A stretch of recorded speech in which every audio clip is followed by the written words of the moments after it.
Hello guys, good afternoon. This is Rick Ayaay, your on-site vlogger, your animal scientist.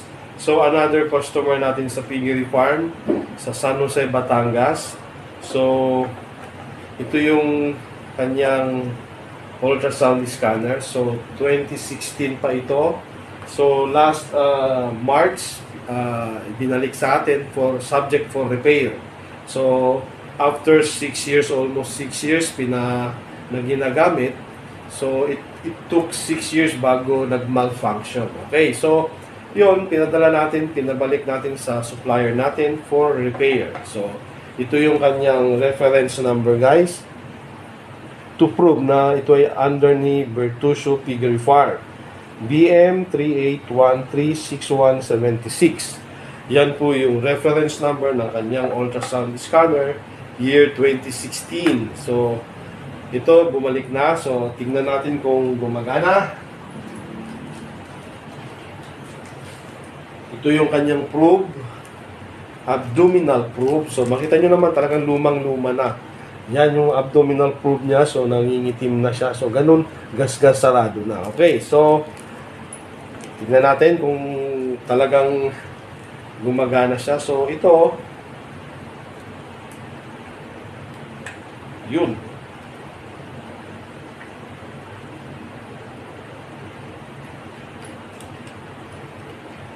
Yan. So,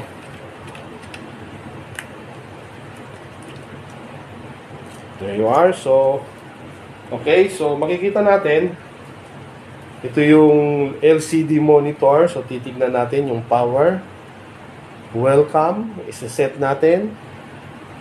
There you go. So, nakita nyo yung abdominal probe. Nagba-vibrate na po siya to prove na functional na po ulit. So, after 6 years na ginagamit ng Piggery Farm,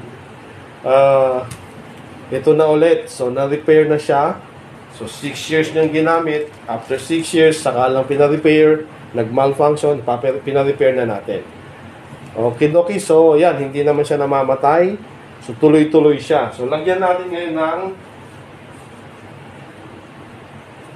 ultrasound gel. Ito yon. So, makikita nyo yung ating monitor, yung LCD is hindi pa klaro, no? So, pag nilagyan natin ng gel, yung abdominal probe, makikita nyo yung LCD, magbabago ang kulay. Yan. Nakita nyo? So, nagiging clear na siya, white. Tingnan nyo yung board, yung LCD niya. See? Color white na yung background. Yung ating abdominal probe ay nagba-vibrate. That means functional na siya ulit. So, i-check natin sa ibang colors. So, set natin, hanapin natin yung ibang colors. Okay, so ilagay natin siya sa red to yellow. There you are. Kita nyo? So, from white, naging red to yellow na siya. So, dito sa LCD, dito natin dito magre-reflect yung amniotic fluid na tinatawag. So to prove na yung ating inahin, yung dumalaga or your gilt, yung sow ay pregnant ba or not pregnant. So ang titingnan talaga natin is yung LCD monitor, yung amniotic fluid niya. Okay? So pag ang amniotic fluid niya is like a shape like grapes, that proves na yung inahin, yung gilt, yung dumalaga, yung sow, ay buntis siya. Okay? So, i-retain natin siya sa gestating pen. Ngayon, kung hindi siya pregnant, not pregnant, so ibalik natin siya sa dry pen. So, yung decision making ng breeding technician sa Piggery Farm ay mabilis. Okay? So, yun po. So, kanina pa siya nag-function, hindi naman siya kusang namamatay. That means na functional na siya ulit.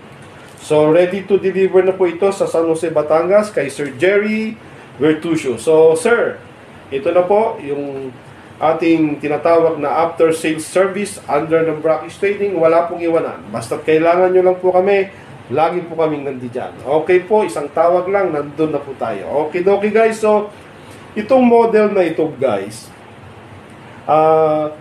phase out na, so wala nang production nito yung ating supplier, yung principal manufacturer, hindi na sila nagpo-produce nitong unit na ito. So most of the time, ang pinoproduce na lang nila ito. M50 model. Yan, ganyang model na po yung pinoproduce nila. At saka itong L60.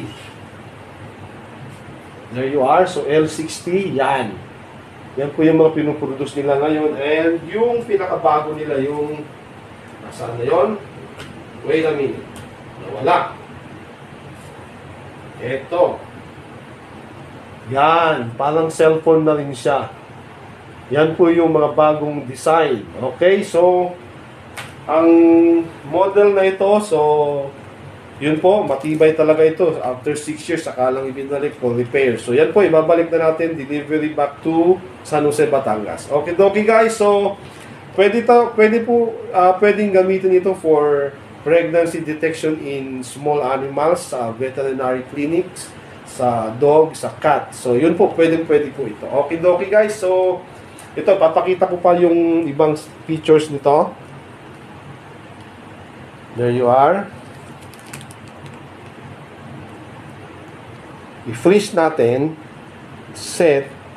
Makikita nyo yung sa bandang kaliwa, may mga features siya. So, pwede natin siyang ma-measure yung mga vital parts ng mga animals natin. Especially sa animal clinic, sa dog, sa cat. Okay, so scroll natin down sa obstetric table. There you are.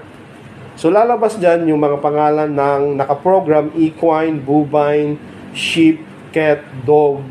So yun po yung mga animals, small animals na kayang-kaya niyang